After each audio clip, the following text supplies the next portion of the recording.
Okay, എന്താണ് torque, എന്താണ് horse power? അതിന് ഞാൻ ഒരു ക്വസ്റ്റ്യൻ ചോദിക്കട്ടെ. ഒരു ആനയും കുതിരയും കൂടെ ഫൈറ്റ് ചെയ്താൽ ആര് ജയിക്കും? ഉറപ്പായിട്ടും സ്ട്രെങ്തിന്റെ കാര്യത്തിൽ ആനയായിരിക്കും, പക്ഷേ സ്പീഡിന്റെ കാര്യത്തിൽ കുതിരയായിരിക്കും ജയിക്കുന്നത്. എക്സാക്ട്ലി ഇത് തന്നെയാണ് ഹോഴ്സ് പവറും ടോർക്കും. കൺഫ്യൂസ് ആവണ്ട, ഞാൻ സിമ്പിൾ ആയിട്ട് പറഞ്ഞുതരാം. ഓക്കെ, ഫസ്റ്റ് നമുക്ക് ടോർക്ക് എന്താ നോക്കാം. ടോർക്കിന് നമുക്കൊരു ആനയായിട്ട് സങ്കല്പിക്കാൻ പറ്റും. കാരണം എന്താ വെച്ചാൽ ആനയ്ക്ക് എന്തൊക്കെ ചെയ്യാൻ പറ്റും? ഹെവി ലോഡ് എടുക്കാൻ പറ്റും. അല്ല, ഇപ്പോൾ റോഡിന് നിനക്ക് വലിയൊരു മരം വീണ് കിടക്കാന്നുണ്ടെങ്കിൽ ആ ഒരു മരത്തെ സിമ്പിളായിട്ട് തെള്ളി മാറ്റാനുള്ള സ്ട്രെങ്ത് ആനയ്ക്കുണ്ട്. അതുപോലെ തന്നെ ആന സ്ലോയും ആയിരിക്കും. അതുപോലെ തന്നെയാണ് ഒരു കാറിലോട്ട് ടോർക്ക് അല്ലെങ്കിൽ ഒരു ബൈക്കിലോട്ട് ടോർക്ക് എന്നൊക്കെ പറയുമ്പോൾ ദാറ്റ് മീൻസ് ആ ഒരു ടോർക്കിയർ ആയിട്ടുള്ള ഒരു വണ്ടിക്ക് ഒരു കുത്തിനോട് കയറ്റൊക്കെ സിമ്പിളായിട്ട് ക്ലൈംബ് ചെയ്യാൻ പറ്റും. ഹെവി ട്രാഫിക്കിലൊക്കെ സിമ്പിളായിട്ട് ഹാൻഡിൽ ചെയ്യാൻ പറ്റും.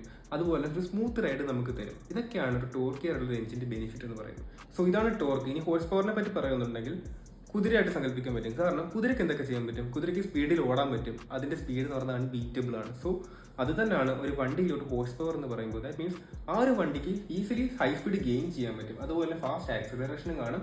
ഓവർടേക്ക് ചെയ്യാൻ വളരെ സിമ്പിൾ ആയിരിക്കും. അത് തന്നെയാണ് ഹോഴ്സ് പവർ. ഹോഴ്സ് പവർ എന്ന് പറയുന്നത് സ്പീഡ് പവറിനെയാണ് ഉദ്ദേശിക്കുന്നത്. സോ ഇത് വളരെ സിമ്പിൾ ആയിട്ട് പറഞ്ഞാൽ ആനയെ ടോർക്കായിട്ടും ഹോഴ്സിനെ ഹോഴ്സ് പവർ ആയിട്ട് നമുക്ക് പറയാൻ പറ്റും. കാരണം ടോർക്ക് എന്ന് പറയുമ്പോൾ power to move weight, horsepower എന്ന് പറയുമ്പോൾ പവർ ടു ഗോ ഫാസ്റ്റ്. ഇത് രണ്ടും വളരെ ഇമ്പോർട്ടൻ്റ് ആണ്. കാരണം ടോർക്ക് ഇല്ലെങ്കിൽ വണ്ടി മൂവ് ചെയ്യാൻ ബുദ്ധിമുട്ടാണ്. ഇനി ഹോഴ്സ് പവർ ഇല്ലെങ്കിലോ വണ്ടി ഫാസ്റ്റ് ആയിട്ട് പോകില്ല. സോ വീഡിയോ ഇഷ്ടപ്പെടുമെങ്കിൽ ലൈക്ക് ചെയ്യാൻ മറക്കണ്ട. അടുത്ത വീഡിയോ കാണാം.